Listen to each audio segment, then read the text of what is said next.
तो आज बात करेंगे हम ग्लोबल पावर शिफ्ट की।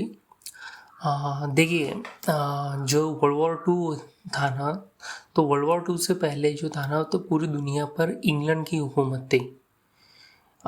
पूरी दुनिया पर राज करते थे वो, हर देश पर ज़्यादातर राज करते थे। उन्होंने कॉलोनीज बना के रखी थी।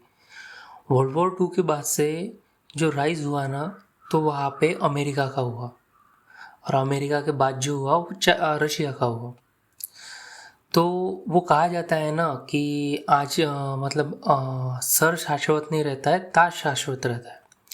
तो जो सुपर पावर है ना, वो आते रहेंगे और जाते रहेंगे, उनका एक टाइम पीरियड रहता है। अभी कैसा है ना, तो अमेरिका का जो टाइम पीरियड है वो ख़त्म होने को आया है, अभी सबको ऐसा लग रहा है। तो आज हम बात करेंगे ग्लोबल पावर शिफ्ट की। तो पहले देखो, जिस तरीके से अमेरिका ने खुद को वॉर से बचाया, वर्ल्ड वॉर वन से, वर्ल्ड वॉर टू से। वर्ल्ड वॉर टू में बहुत बार आखिर में एंट्री की थी उन्होंने, जापान पे हिरोशिमा नागासाकी में बॉम्ब डाले थे। और पर दोनों भी वर्ल्ड वॉर में उन्होंने खूब पैसा कमाया था हथियार बेच के, तो इसका उनको बहुत ज़्यादा फ़ायदा भी हुआ। उन्होंने जिस तरीके से दुनिया को रूल करने के लिए अपनी स्ट्रेटेजी बनाई, अपन जियोपॉलिटिकल रिलेशन बनाए, तो उस वजह से वो दुनिया के सुपर पावर बन भी गए। बहुत ज़्यादा पैसा कमाया, बहुत स्ट्रॉन्ग आर्मी बनाई, बहुत ज़्यादा टेक्नोलॉजी बनाई, ये सब कुछ उनके पास है। पर अभी उनके पास से भी सुपर पावर का जो टाइटल है ना, वो जाने वाला है। तो देखो, पहले अमेरिका की बात होती थी, अमेरिका के बाद रशिया की बात होती थी, या अमेरिका को कोई काउंटर कर सकता है, अमेरिका को कोई टक्कर दे सकता है, तो वो रशिया था। तो वर्ल्ड वॉर टू से लेके 2002-2005 तक हम इन दोनों की बात करते थे।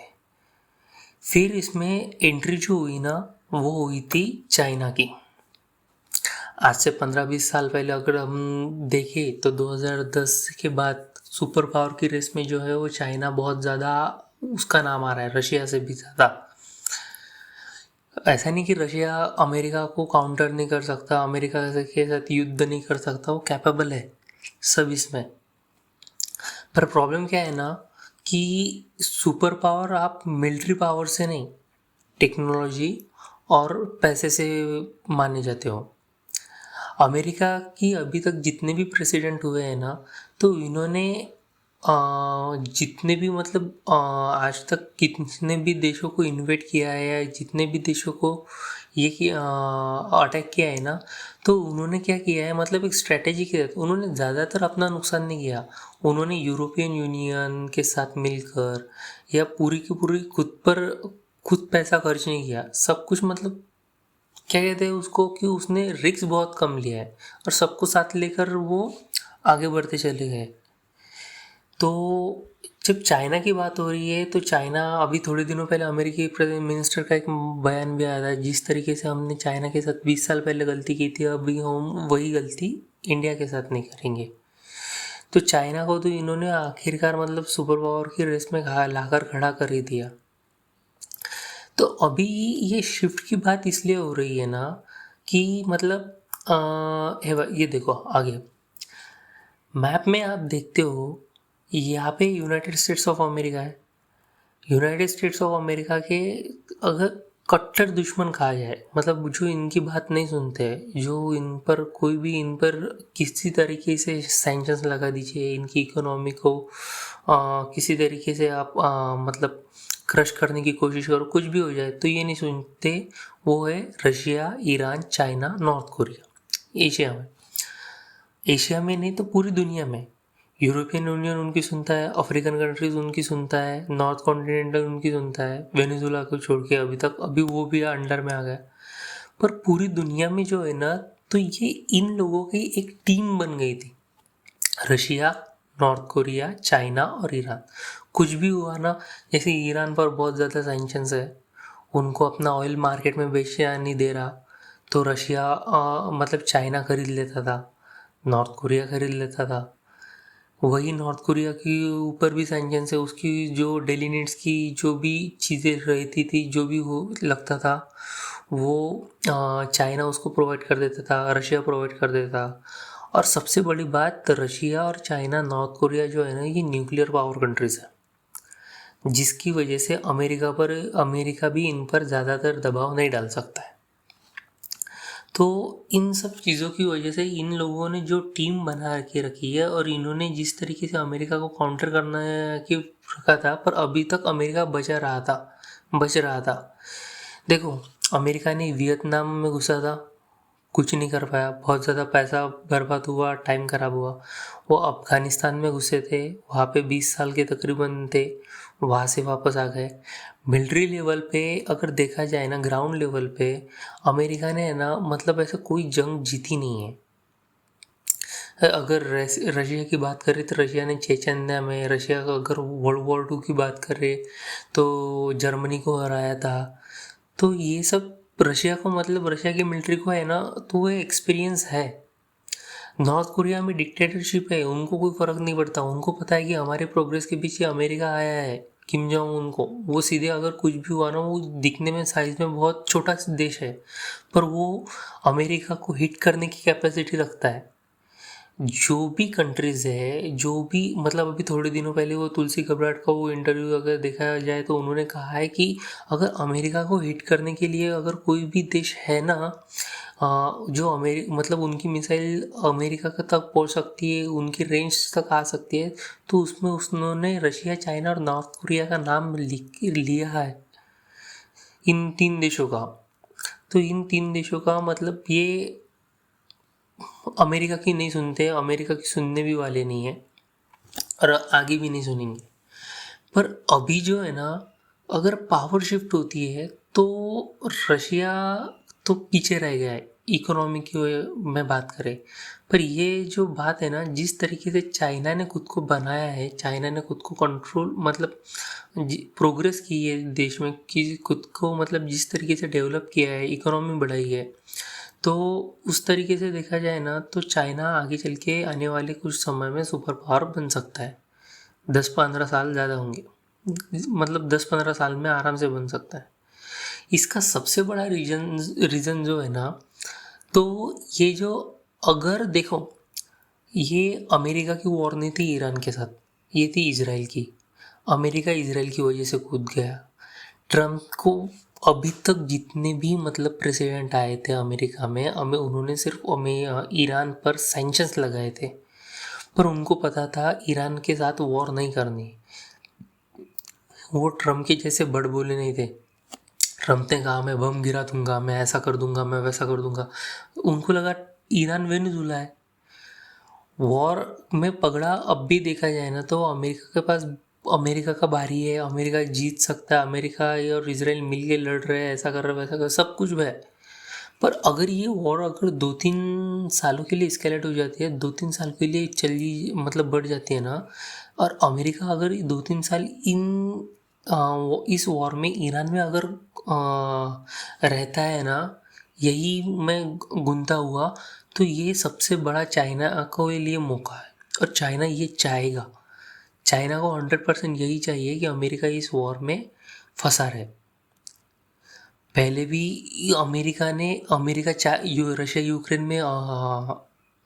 रशिया यूक्रेन में उलझा था। अभी ये चाहेगा कि इसमें, और यहाँ पे तो वो डायरेक्टली इन्वॉल्व है ईरान में। ईरान को मतलब अब ग्राउंड इन्वेजन कर नहीं सकते, ईरान पहाड़ों से घिरा हुआ है। किसी भी देश में इन्वेजन करना, अगर रशिया ने यूक्रेन में भी इन्वेजन किया है तो उनको मतलब इतने एडवांटेज मिलिट्री को नहीं मिलते जितने जो उनका देश है उनको मिलेंगे, जितने यूक्रेनियन मिलिट्री को मिलेंगी। यही बात ईरान के लिए है। और ईरान के जो मिलिट्री ऑफिसर है, उन्होंने कहा है कि हमने इस दिन के लिए 20 साल से ट्रेनिंग ली है, 20 साल से हमें पता था कि हमें क्या करना है। तो ये इन्होंने मिस कैलकुलेट कर दिया। अमेरिकी की जो डिफेंस मिनिस्टर है, उन्होंने भी रिज़ाइन कर दिया। उन्होंने कहा कि मतलब ये वॉर जो थी, हमने बोला था ट्रम्प को, ये वॉर हमारी नहीं है, ये इजराइल के कहने पर की। अब इस बंदे ने इजराइल के कहने पर क्यों की, ये किसी को पता नहीं। इसराइल का बहुत ज़्यादा इन्फ्लुएंस है अमेरिका में, पर क्या एप्स्टाइन फाइल्स को दबाने के लिए की, या फिर एप्स्टाइन फाइल्स की वजह से वो अपनी अचीवमेंट्स बताने चाह रहे थे, या इजराइल ने उनको ब्लैकमेल किया है। इसकी बहुत सारी वजह हो सकती है। पर इन्होंने की तो देखो, अमेरिका का क्या था, अमेरिका को वहाँ पे रिजीम चेंज करनी थी, इसलिए उन्होंने खमेनी को मार दिया। इजराइल को क्या था, इजराइल को पता था कि हमें जो है ना, हमें क्या करना है, हमें यहाँ पे मतलब ईरान को बहुत नेस्तनाबूद कर देना है। मतलब वो ऐसा करना है कि आगे आगे चल के वो 25-30 सालों तक है ना, मतलब खड़ा ना हो सके। मतलब इजराइल को सबसे ज़्यादा अगर मिडल ईस्टर्न रीजन में किसी से थ्रेट है ना, तो वो है ईरान से। और इसलिए अमेरिका का साथ लेकर इजराइल ने ईरान पर अटैक कर दिया। ठीक है, तो अभी देखो, ये जो अमेरिका है ना, अगर आप ये मिडल ईस्टर्न रीजन्स का मैप है, यहाँ पे ये देश है। अमेरिका का सुपर पावर बने रहना, सबसे पहली बात जो है ना, वो सबसे ज़्यादा है पेट्रो डॉलर पर। पेट्रो डॉलर पर क्यों बात कर रहे हैं आप? देखो, ये यहाँ पे दुनिया भर का सबसे ज़्यादा तेल मिलता है, ऑयल रहता है। ये जितने भी कंट्रीज़ हैं ना, ईरान को छोड़ के, ये जितने भी कंट्रीज़ हैं ना, तो ये जो अपना व्यापार करते हैं ना, इनकी जो इकोनॉमी है वो तेल के भरोसे पे है। ये जितने भी जैसे इराक हो गया, जॉर्डन हो गया, सऊदी अरेबिया ये हो गया, यमन हो गया, इजिप्ट हो गया, ओमान हो गया, यूएई हो गया, तो इनकी इकोनॉमी जो है वो तेल के भरोसे पे रहती है। और इनका जो भी ट्रेड चलता है तो अमेरिका की वजह से, अमेरिका के दबाव की वजह से इनको करना पड़ता है ये ट्रेड डॉलर में, और इसी को हम पेट्रो डॉलर कहते हैं। तो अगर ईरान अभी, देखो, ईरान ने स्ट्रेट ऑफ हॉर्मुज़ को मतलब घेर लिया है, वो वहाँ से कुछ जाने नहीं दे रहा है। उसकी धीरे धीरे चल के वो उसका टारगेट क्या है, अभी 110 बैरल पर ऑयल है, उसका टारगेट है 200 बैरल तक पहुँचाना, दुनिया को मंदी में ढकल देना। उसका कहना है कि हम मरेंगे, हम तुमको भी साथ में लेकर मरेंगे। तो अगर ईरान जो ऑयल का ट्रेड कर रहा है ना, तो वो चाइना की करेंसी में कर रहा है। वो चाइना के साथ मतलब उसकी जो स्ट्रॉन्ग बॉन्डिंग है, चाइना जिस तरीके से उस पर मतलब क्या कहते हैं, हम सपोर्ट कर रहा है इस युद्ध में, तो वो चाइना के करेंसी में ट्रेड कर रहा है, जिससे चाइना को फ़ायदा होगा।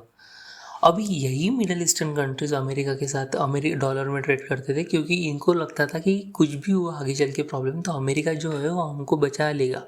पर यहाँ पे अमेरिका इनको भी बचा नहीं सका, और यहाँ से भाग के वो इसराइल के पास चला गया, इसराइल को बचाने के लिए। तो आगे चल के धीरे धीरे करके इनको भी पता चलेगा कि अमेरिका जो है ना, तो मतलब वो किसी का सगा नहीं है। ये पहले से पता है लोगों को, फिर भी लोग भरोसा करते थे। ऑप्शन नहीं था ना भाई। देखो, इन्होंने मिडिल ईस्टर्न कंट्रीज के ये जितने भी देश हैं ना, ये पावरफुल है पैसे के लिए, पर इन्होंने खुद को डेवलप नहीं किया है। इन्होंने क्या किया है, डेवलप इनके म्हणजे डेवलप कंट्रीज है, पर देखो, मिलिट्री वाइज बोल रहा हूँ, टेक्नोलॉजी वाइज बोल रहा हूँ, इनका सबसे बड़ा रीज़न क्या रहता है ना, क्योंकि देखो यहाँ पे है ना, ये मोनार्की है, यहाँ पे राजेशाही चलती है, प्रिंस रहता है, किंग रहता है, ऐसे। और यहाँ पे है ना, अगर इन्होंने मिलिट्री को ज़्यादा स्ट्रॉन्ग बना लिया, मिलिट्री को ज़्यादा पावर दे दी, तो इनको लगता है कि ये हमारे तख्ता पलट कर देंगे। तो इस वजह से इन्होंने खुद की मिलिट्री को डेवलप ही नहीं किया। जैसे पाकिस्तान में मिलिट्री चलाती है ना पूरा देश, वैसे इनके साथ ना हो जाए, इसलिए इन्होंने ऐसा कुछ किया ही नहीं। तो ये हमेशा डिपेंड रहते थे अमेरिका के ऊपर। अमेरिका की वजह से ये दुश्मन बन गए थे ईरान के। तो अभी अमेरिका तो चला गया, पर आगे चल के इन्हीं देशों ने अगर अमेरिका का डॉलर छोड़कर खुद की करेंसी में या फिर चाइना की करेंसी में ट्रेड करना चालू कर दिया ना, तो ये सबसे बड़ा लॉस होगा अमेरिका को। और एक यही चीज़ है कि जो अमेरिका को, क्योंकि पूरी दुनिया को ऑयल लगता है, और पूरी दुनिया में सबसे ज़्यादा एक्सपोर्ट किसी भी टेक्नोलॉजी से, किसी भी वेपन से ज़्यादा ऑयल की ज़रूरत होती है किसी देश को। तो पूरा जो ट्रेड है ना, वो डॉलर पे अगर नहीं रहा ना, तो अमेरिका के चांसेस जो है ना, वो ख़त्म हो जाएंगे आगे चल के सुपर पावर रहने के। अभी नेतन्याहू की बात कर लेते हैं। ये 4 साल से जंग लड़ रहे हैं 7 अक्टूबर की बात से। पहले पैलेस्टीन हो गया, फिर हिजबुल्ला हो गया था, मतलब अभी चालू है हिजबुल्ला लेबनान में, गाज़ा में भी इनकी फोर्सेस है। अभी इन्होंने ईरान पे ऊपर अटैक कर दिया, यमन में हुतीस पर भी हमला कर रहे हैं ये। तो ये भी इनके यहाँ के लोग जो है ना वो मतलब क्या कहते हैं उनको, वहाँ पे भी प्रोटेस्ट चालू हो गया है कि अभी बस हो गया वॉर करके। अभी नेतन्याहू का सीधे सीधे से उन पर करप्शन चार्जेस है, उनको उससे बचना है। वो इसलिए जो वॉर है ना वो आगे बढ़ाते जा रहे हैं, और एक तरह से वो दिखाना चाहते हैं अपने लोगों को कि वो देश कैसे चलाते हैं, और जितने भी इसराइल के प्रॉब्लम्स है, जो जियो पॉलिटिकल प्रॉब्लम्स है, वो अभी उनके ये टर्म में सॉल्व करना चाहते हैं। तो ये इनके लिए ये वॉर ज़रूरी था। इसराइल को सबसे ज़्यादा खतरा किसके से था? ईरान से। अभी वो ईरान के साथ ये वॉर चालू कर दी। इसराइल का भी बहुत ज़्यादा नुकसान हो रहा है, जैसे अमेरिका का हो रहा है ना, तो इसराइल में तो मतलब वो इसराइल को डायरेक्टली हिट कर रहा है, उनके ड्रोन्स हो गए, मिसाइल्स हो गए, इसराइल का भी बहुत ज़्यादा नुकसान हो रहा है इन चीज़ों में। पर क्या है ना कि इसराइल का जो टारगेट है ना वो क्लियर है कि हमें ईरान को मतलब 25-30 साल पीछे ढकल देना है, यहाँ पे किसी को खड़ा नहीं रहने देना है, क्योंकि यहाँ पे अगर कोई खड़ा रहे ना तो हमारे लिए बहुत ज़्यादा थ्रेट है। पर अमेरिका को ऐसा कुछ नहीं था ना, अमेरिका को इनके साथ मिलकर मतलब हल्ला मतलब अटैक कर दिया, हम ऐसा कर देंगे वैसा कर देंगे। जो इस बंदे ने, ट्रम्प ने यहाँ पे सत्ता में आ गए जिस तरीके से अमेरिका को मतलब नुकसान पहुँचाया है ना, ये आने वाले कोई भी प्रेसिडेंट नहीं कर सकता था, नहीं कर पाएगा। दूसरी बात क्या है, अभी तक अमेरिका के साथ नाटो कंट्रीज थी ना तो वो खुद पावरफुल था, पर इस बंदे को क्या लगा, हमारे पास टेक्नोलॉजी है, हमारे पास वेपन है, हमको किसी की ज़रूरत नहीं। इसने दुनिया भर के साथ अपने रिलेशंस में ख़राब कर लिए है। इंडिया के साथ जो उन्होंने बनाए थे चाइना को काउंटर के लिए, इंडिया के साथ ख़राब कर लिए। जो यूरोपियन यूनियन उनके साथ था उनके साथ ख़राब कर लिए। जो इनके दोस्त थे यूके और कनाडा, उनके साथ कर लिए। तो अभी इनको क्या है ना, मतलब अमेरिका को किसी का सपोर्ट नहीं है, और अमेरिका को वहाँ से जल्द से जल्द निकलना है, पर अभी ईरान निकलने नहीं देगा। और ये जो वॉर मैं पहले ही बोल रहा हूँ, अगर 2-3 साल अगर ये वॉर चली तो अमेरिका सुपर पावर नहीं रहेगा। क्योंकि देखो अफगानिस्तान में इन्होंने इन्वेट किया था, इनका क्या करना है इनको पता ही नहीं, 20 साल गंवा दिए। इराक में वो नाटो फोर्सेस के साथ इन्वेट किया, पर क्या किया, जब इराक से निकला तो उन्होंने वहाँ पे ISIS बना दिया। अफगानिस्तान में तहरीक तालिबान TTP आ गया था। तो मतलब करना क्या है इनका, जो मतलब ये रहता है टारगेट है ना, इनको पता नहीं रहता है, ये मतलब इन्वेट कर देते हैं। इस तरीके से कहना मेरा। अभी इंडिया के ऊपर आते हैं।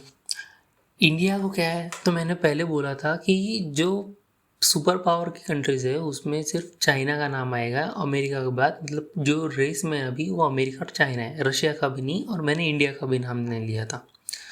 तो क्यों नहीं लिया था, तो वो देखो समझिए बात, इंडिया इकोनॉमी में भी स्ट्रांग नहीं है इतना जिन तरीके से सुपर पावर की चाहिए। हम 3-4 ट्रिलियन डॉलर की है अभी। दूसरी बात जो है ना, तो हमें ये भी समझना होगा कि क्या कहते हैं उसको, टेक्नोलॉजी में हम पीछे हैं, चाइना से बहुत ज़्यादा पीछे हैं, अमेरिका से भी कंपेयर करें। और हम डिफेंस में भी हम हथियारों के ऊपर बहुत ज़्यादा दूसरे देशों पर, रशिया पर, अमेरिका पर निर्भर रहते हैं, खास करके रशिया पर। अगर चाइना आने वाले 5-7 सालों में सुपर पावर बन गया ना, उसका जो एम है वो, उसका जो टारगेट है वो कंप्लीट हो गया है ना, तो ये इंडिया के लिए बहुत बड़ी ख़राब बात है। देखो सुपर पावर कंट्री जो रहती है वो अपना ही मतलब अपने ही तरीके से दुनिया को चलाना चाहती है, जैसे अमेरिका अभी चाहता है, आगे चल के चाइना वैसा चाहेगा। अभी अमेरिका तो हमारे पास से बहुत दूर है, चाइना का तो हम पर बॉर्डर लगा हुआ है हमारा और उसका। तो चाइना आगे चल के जैसा वो एक्सपांशन करने की बात करता है, चाइना आगे चल के क्या, तो अरुणाचल प्रदेश क्लेम कर सकता है। हमें जिस तरीके से अभी अमेरिका जो है वो जिस तरीके से हमें क्या कहते हैं उसको ग्रो नहीं होने दे रहा है, वो कहते हैं हम चाइना की जैसे साथ जिस तरीके से गलती की हम इंडिया के साथ नहीं करेंगे, उसी तरीके से चाइना भी यही फोकस करेगा कि इंडिया को ग्रो नहीं करने देना चाहिए। ये सबसे पहली बात ये समझ लीजिए आप। वो हमें हमेशा उलझाए रखेगा। अभी अमेरिका और चाइना मिलके अमेरिका को अभी तक पाकिस्तान सपोर्ट करता था हमें उलझाने के लिए, बाद में चाइना आया, आगे चल के भी चाइना सपोर्ट करेगा। हमें पाकिस्तान का कोई परमानेंट सॉल्यूशन सबसे पहले निकालना ज़रूरी है इन आने वाले 3-4 सालों में। पाकिस्तान को मतलब एक देश के तौर पर हमने बहुत पीछे ला के रखा है, दुनिया भर की जियोपॉलिटिक्स में भी और इकोनॉमिक में भी। पर अभी भी वहाँ पे जिस तरीके से ईरान प्रॉक्सी खड़ा कर सकता है ना, तो उस तरीके से पाकिस्तान ने नहीं खड़ा करना चाहिए। सबसे पहली बात, हमारे को मतलब इंटरनल जो हमारे कुछ ऐसे लोग भी रहते हैं, कुछ ऐसे मतलब बहुत ज़्यादा लीडर्स हुए, लोग हुए जो लोकल है, वो पाकिस्तान के सपोर्ट में ज़्यादातर है। इन सब चीज़ों से भी हमें आने वाले ये लोग मतलब दिनों में खतरा रहेगा। वो नेपाल को भी सपोर्ट कर सकता है कि इंडिया को मतलब किस तरीके से आप फंसा कर रख सकते हैं, बांग्लादेश को भी या फिर श्रीलंका को भी। श्रीलंका एक तरीके से चाइना की यहाँ पे नहीं आएगा, पर वो पाकिस्तान को जहाँ पे पैसे मिल जाएंगे वो वहाँ पे जाएगा, वो पाकिस्तान की जोड़ देगी। और बांग्लादेश खास करके इन दोनों तरफ से वो हमें आगे चल के फंसाने की कोशिश करेगा कि इनको यहीं पे उलझा के रखा दिए जाए, जिस तरीके से मतलब ये डेवलप नहीं हो सके। तो अभी हमें ज़्यादा से ज़्यादा पूरी दुनिया जो वॉर में उलझी हुई है, तो अभी हमें पीओके की तरफ ध्यान देना चाहिए और वो पीओके ले लेना चाहिए। और आगे चल के जो है ना, पाकिस्तान को हम जितना पीछे ढकेल सकते हैं और मतलब हमारी उस पर कंट्रोल इस तरीके से होना चाहिए, इस तरीके से होल्डिंग होनी चाहिए कि आगे चल के पाकिस्तान कुछ भी करे ना, तो उसकी इन्फॉर्मेशन हमें सबसे पहले मिलनी चाहिए। जैसे इसराइल को मिलती थी, जो पूरी दुनिया में कुछ भी होता था उसके खिलाफ अटैक हो गया, ये हो गया, हमें उस तरीके से कार्रवाई करनी पड़ेगी। क्योंकि आगे चल के जो आने वाले दुनिया में 10-15 साल है ना, वो चाइना के लिए भी बहुत ज़्यादा इम्पोर्टेंट है, अमेरिका के लिए भी इम्पोर्टेंट है और इंडिया के लिए भी इम्पोर्टेंट है। और इंडिया में बात नहीं कर रहा हूँ हम खाली मतलब विश्व गुरु है ऐसा वैसा नहीं। अगर फैक्ट की बात किया जाए ना, तो हम बहुत सारे देश मतलब बस बहुत सारे देशों पर डिपेंडेंट है बहुत सारी चीज़ों के लिए। पर जिस तरीके से हम ट्रेड में आगे बढ़ते जा रहे हैं, अभी mother of all deal sign हुई है, अमेरिका के साथ ट्रेड डील साइन हुई है। अमेरिका के साथ जाने तो पर यूरोप का जो सबसे बड़ा मार्केट हमारे लिए खुल गया है ना, तो ये बहुत बड़ी बात है। तो मैं इसलिए कह रहा हूँ कि हमें अभी पीओके ले लेना चाहिए, ये बहुत ज़्यादा अच्छा मौका है। और पाकिस्तान को जिस तरीके से हम कंट्रोल कर सकते हैं ना, जिस तरीके से पीछे ढकल सकते हैं, वो करना बहुत ज़रूरी है। ये पाकिस्तान के लिए लागू है और बांग्लादेश के लिए भी लागू है। इसलिए बांग्लादेश को अभी ऑयल की ज़रूरत थी, तो इंडिया ने ऑयल या डीजल की ज़रूरत थी, तो इंडिया ने वहाँ पे पहुँचा दिया था। तो आई होप आपको ये बात समझ में आएंगी। अगर वीडियो पसंद आया तो like share and subscribe my channel. Thank you so much.